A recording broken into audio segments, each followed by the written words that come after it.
Before we start the video, I just want to quickly say that this video shows you how to draft a full basic dress pattern, but if you're only interested in drafting the bodice, you can still follow along. Just draw everything from the waist up and skip the skirt section. However, if you have time, I encourage you to follow along the entire video because I did pack a lot of helpful information in this tutorial, and at the end, you can just cut out and take the bodice pattern. Hello everyone, my name is Cindy. I've been going to sewing classes for the past 2 years now. Over the years, I've gained quite a bit of knowledge about pattern making, and I would love to make this knowledge more accessible to anyone out there who would love to learn more about pattern making but feels intimidated by it. This video may be a bit longer than other pattern making videos that you might have seen out there. Trust me, it's gonna worth it because I really put a lot of effort into explaining every detail that I could. By the end of this video, you will truly understand why patterns are the way they are. We have a lot to cover today, so without further ado, let's get started. Before making a pattern that's tailored to your body, you first need to take your own unique measurements. Grab a piece of paper and write them all down. You will refer to these to draft your own pattern later. You might want to put this piece of paper somewhere safe so that you have it ready for the next time when you want to practice pattern making. Trust me, this will save you a ton of time not having to go back and forth taking your body measurements again. For reference, here are my weight and height in case anyone needs them. First, for the neck circumference, measure at the base of the neck, not higher up like this. Next, for the shoulder width, measure from one shoulder to the other. Slightly curve the tape to reach the base of the neck. For the bust span, measure from one bust apex to the other. Next, we're going to take all the vertical measurements. These include bust level, waist level, hip level, and dress length. Place the tape at the highest point of your shoulder, which is next to the neck base, and then drop it straight down to the essential body points mentioned above. For the bust level, let the tape fall at your highest point of your bust, which is the nipple. For the waist level, it is at the smallest part of your waist, which for most people aligns with their elbow crease. For the hip, you can use a string to tie around the fullest part of your hips as a guide and drop the tape to the string. For the dress or shirt length, drop the tape to wherever you want your garment to end on the body. Important note, when measuring these vertical distances, you should stand up straight to get accurate results because leaning forward can affect the measurements. My tip is to stand in front of the mirror to ensure your posture while measuring. You can also have someone else take these measurements for you if you find it hard to stand straight during the process.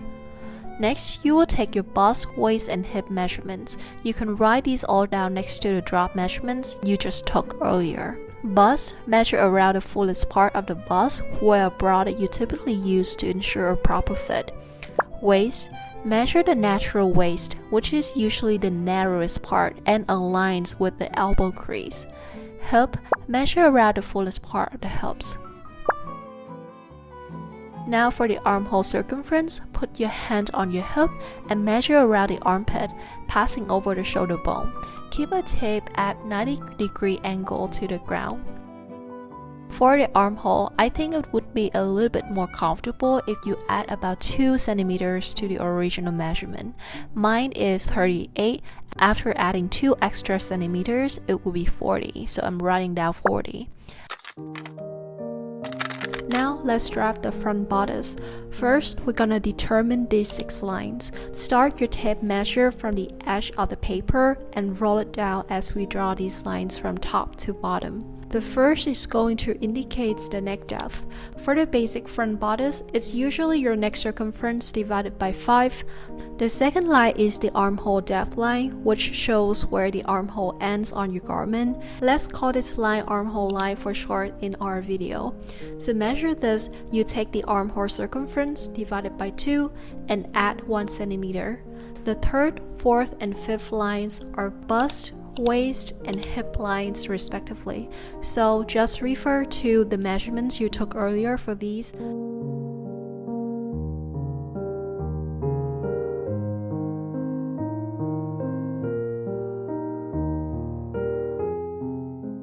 The final line represents the length of your garment, aka your hemline. Since this is a basic pattern, you can always adjust the dress length later. For now, simply draw this line anywhere below the hip line. I'm gonna go with 80 centimeters for the dress length. For the neck depth line, you can keep it short like this.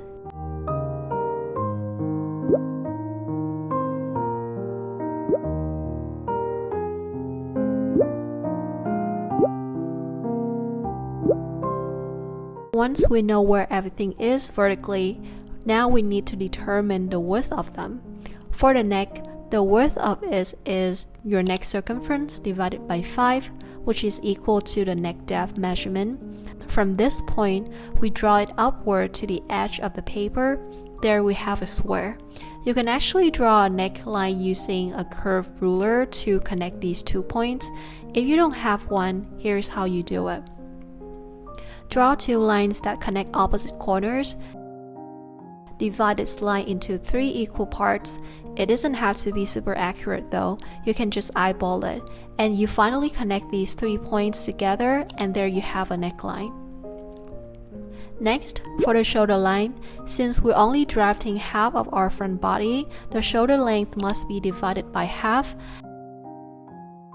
Now, if you look at your shoulder, you see how it isn't straight across, but rather it drops down a little bit. The shoulder drop for women typically ranges from 3 to 6 centimeters, depending on the body shape and posture. If you don't have either super sloped or really straight across shoulder, I think it would be good to just go with 3.5 centimeters. So I'm dropping this point down by 3.5 centimeters. Connect these 2 points, and there you have a shoulder line. For the bust width, since this front bodice only represents a quarter of the body, we calculate the bust width as bust circumference divided by 4 plus 1.5 centimeters for movement. This means the total movement allowance for the full bust circumference is 1.5 times 4, which is 6 centimeters. However, later when drafting the back bodice, we will remove some of that out, bringing the final total movement allowance at the bust to around 3 centimeters, which is just the right amount for a comfortable fitted fit. So put a point here for the bust width. The above line is the armhole line, which has the same width as the bust line. If you actually look at your body, there's not much of a change going from your bust line to this line, so that's why their widths are roughly the same. Moving on to the waist width, this is calculated as waist circumference divided by 4 plus 3 centimeters for dart. Here, if you don't want it to snug to your waist, you can add 0.5 centimeter for movement allowance. Remember, the pattern here only represents a quarter of the body, so the final total movement allowance at the waist here is gonna be 0.5 times 4, which is 2 centimeters. Here, I'm not adding any movement allowance since I want the dress to really cinch in around my waist. Next, the hip width is hip circumference divided by 4 plus 0.5 centimeter for movement, which means the total movement allowance is 2 centimeters. After that, connect all the points to form the basic shape of the pattern. For the skirt, since we're making a basic pattern, let's just draw a simple straight skirt. Simply draw a line straight down from the hip to the hemline. Make sure the lines curve smoothly rather than staying too straight, as our bodies have natural curves. If you have a curved ruler, feel free to use it. Next, we're going to draw the armhole. From this point on the shoulder, drop a point straight down to the armhole line and move it inward by 3 centimeters. Connect these 2 points to create a slanted armhole line. Find the midpoint of this line and connect it to this point. Find the midpoint of this line and connect it to this point. Now, divide this line into 3 equal parts, connect these 3 points, and you'll have your armhole curve.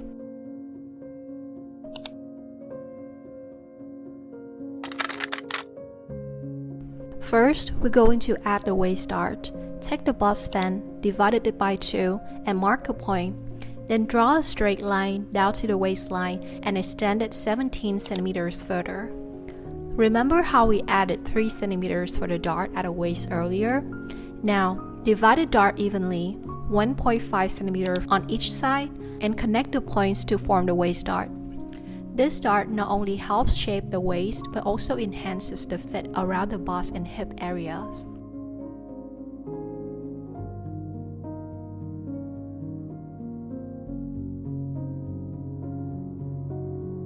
Now for the bust dart. Determine the center of the dart, usually about 10 cm up from the waistline. I'm going with 3 cm again for the dart width here. Then, divide the dart in half, draw the lower dog leg, measure the length of the lower dog leg, and then draw the upper dog leg to match this length.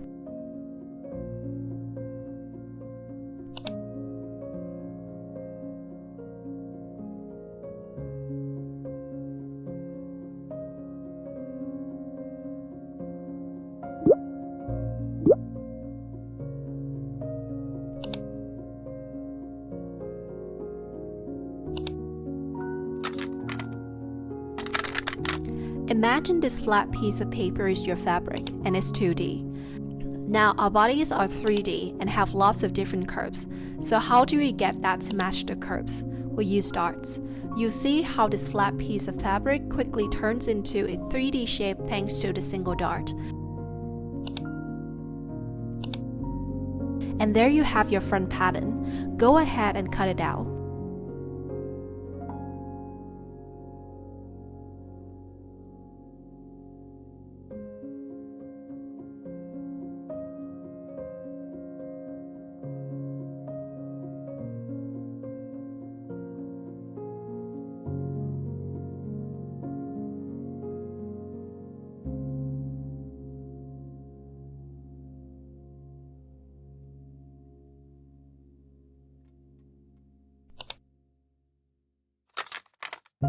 Now let's move on to the back pattern. Take your front pattern, secure it down using some weight. First, you transfer the hip line and the waistline. After that, trace the hemline and the side seam from the hem up to the lower dog leg.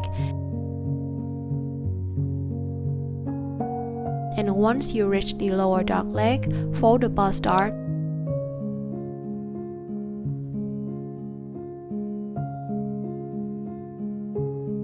And transfer the armhole line and the bust line. After that, you release the fold, make sure the armhole line of the front and back pattern align, and so are the paper edges.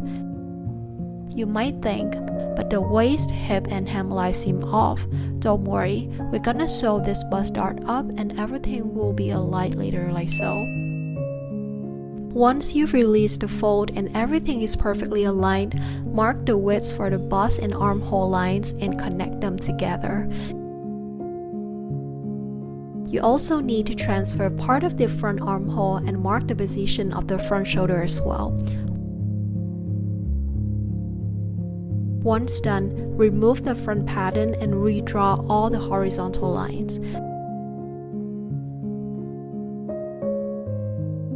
After that, reconnect the side seam.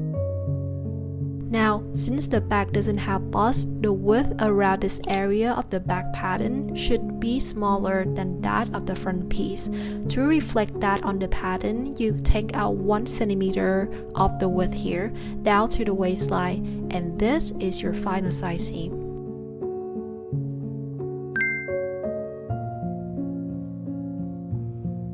Now for the shoulder of the back pattern, raise it up by 2 centimeters compared to the front shoulder, but keep the length the same.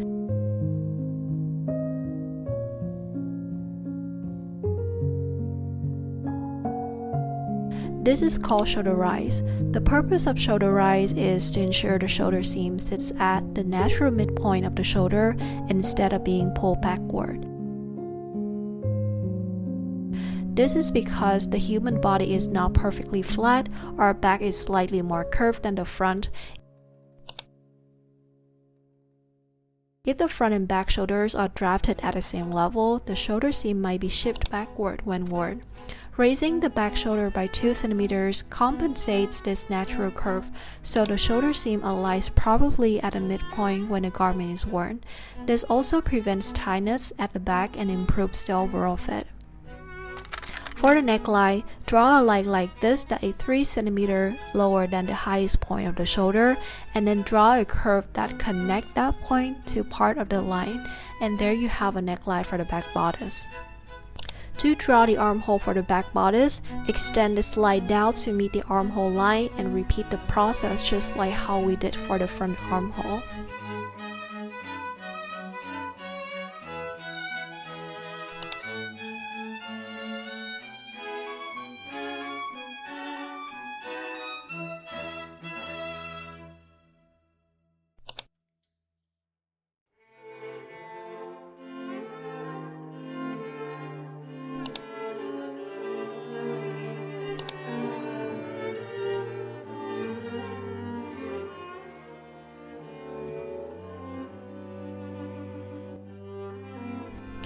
Finally, darts.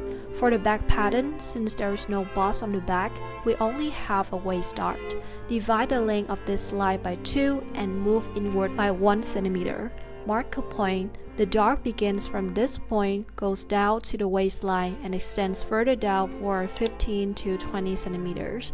The dart width now is only 2 cm, so each side of it is 1 cm.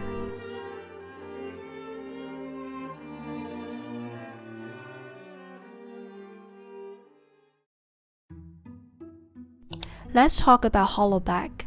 Hollow back is a body shape where the lower back curves inward more than usual. This can cause excess fabric wrinkling at the lower back of a garment, especially in fitted dresses. To prevent this, you can take 1 cm at the waist from the center back and taper it toward the neck and hip. This typically applies to garments with 2 separate back pieces sewn together.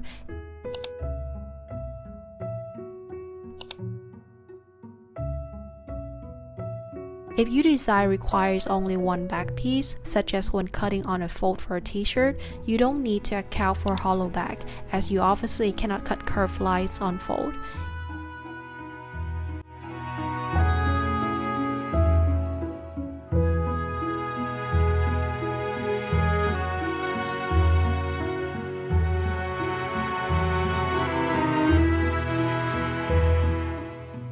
Here's your back pattern. You could call it a day here, but I encourage you to take an extra step to check your pattern before you cut on fabric. First, check whether the side seams and shoulder seams of the front and back are at the same length, as these are the key connection points between the front and back panels. For the side seams, be sure to fold the bust dart before measuring. If everything matches up, that's perfect.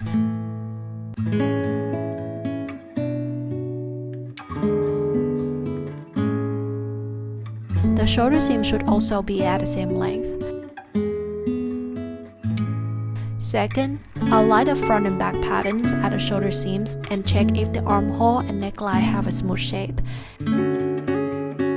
If the neckline and shoulder lines form a sharp angle, you should adjust it to create a more rounded, natural curve for a better overall shape.